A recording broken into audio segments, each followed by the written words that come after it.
SSC পাশ করে বিদেশে পড়াশোনার স্বপ্ন দেখছেন অনেক শিক্ষার্থী। কিন্তু প্রশ্ন হলো, এসএসসির পরে কি বিদেশে যাওয়া সম্ভব, নাকি আবারও পড়তে হবে নিচের ক্লাসে? এই নিয়ে দেশভেদে রয়েছে ভিন্ন নিয়ম। কোথাও ফাউন্ডেশন, কোথাও ডিপ্লোমার সুযোগ।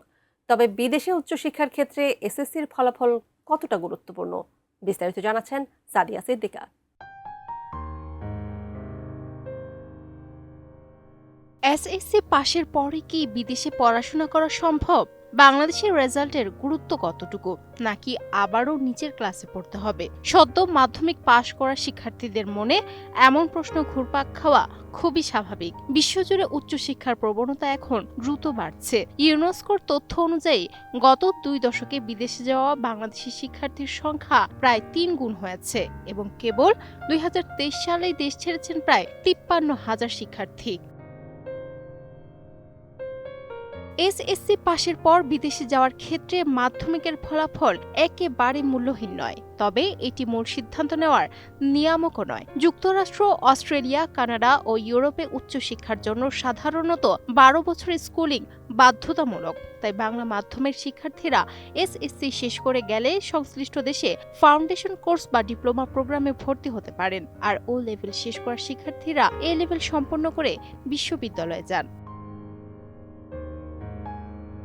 সংশ্লিষ্ট বিশেষজ্ঞরা জানান, এইচএসসি পাশের পর স্নাতক পর্যায়ে আবেদন করলে এসএসসির ফলাফলও গুরুত্ব পায় এবং প্রথম সারির দেশগুলোর শিক্ষা প্রতিষ্ঠানগুলো অন্তত 60% নম্বর দেখতে চায়। তবে সার্টিফিকেট ও ভাষা দক্ষতার পাশাপাশি পর্যাপ্ত আর্থিক সক্ষমতা থাকাও এখানে অত্যন্ত জরুরি।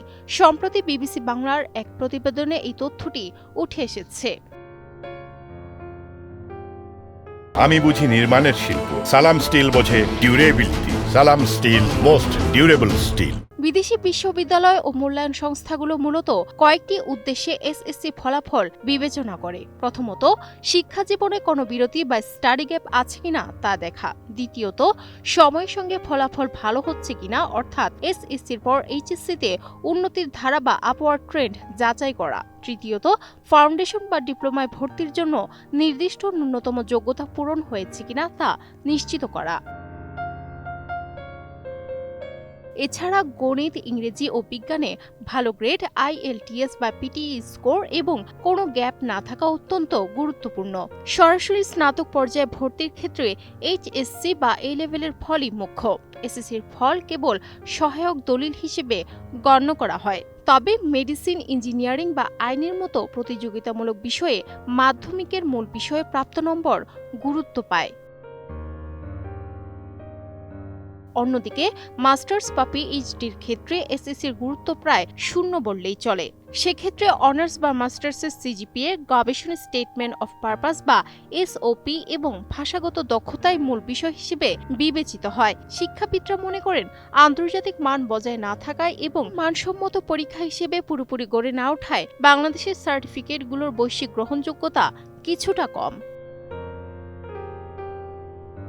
তাই কাঠামোগত এই বাস্তবতায় শিক্ষার্থীদের সঠিক প্রস্তুতি ও প্রয়োজনীয় তথ্য জেনে বিদেশে উচ্চশিক্ষার পথ বেছে নেওয়া উচিত। সঠিক দিক নির্দেশনা ও পরিকল্পনা থাকলে এই যাত্রায় কাঙ্ক্ষিত সাফল্য অর্জন করা সম্ভব। Sadia Siddika, ATN news.